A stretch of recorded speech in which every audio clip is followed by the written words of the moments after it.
সবাই কেমন আছেন? আশা করি ভালো আছেন। আমরাও আলহামদুলিল্লাহ ভালো আছি। আজকে অনেক দিন পরে একটি ব্লগ নিয়ে হাজির হয়েছি। আজকের ব্লগটি হতে যাচ্ছে আমাদের খাবারকে নিয়ে।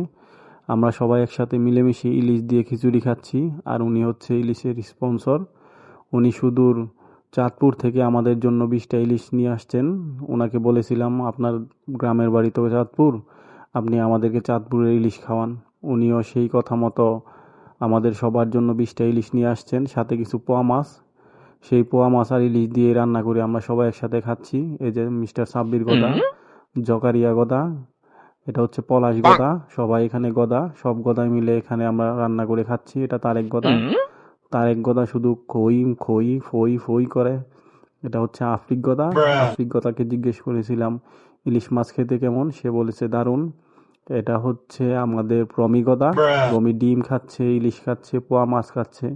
এই যে আমাদের সুপ্রিয় স্পন্সর মিস্টার সুলেমান আল হাসান, অত্যন্ত ভালো মানুষ। ওনার হাসি দেখলেই ভালো লাগে, দারুণ মানুষ। এটা হচ্ছে মিস্টার শহীদ সাহেব। ওনাকে বলেছিলাম স্পন্সর মিস্টার সোলেমান আল হাসান সম্পর্কে কিছু বলতে। উনি এক কথায় বলল যে সোলেমান আল হাসান ভাই উনি অতুলনীয়, অদ্বিতীয়, ওনার মতো আর নেই। উনি অনেক ভালো মানুষ। উনি যেন প্রতি মাসে আমাদেরকে এমন খাবার খাওয়াইতে পারে সেই দোয়া করে দিছে। ভালো থাকবে।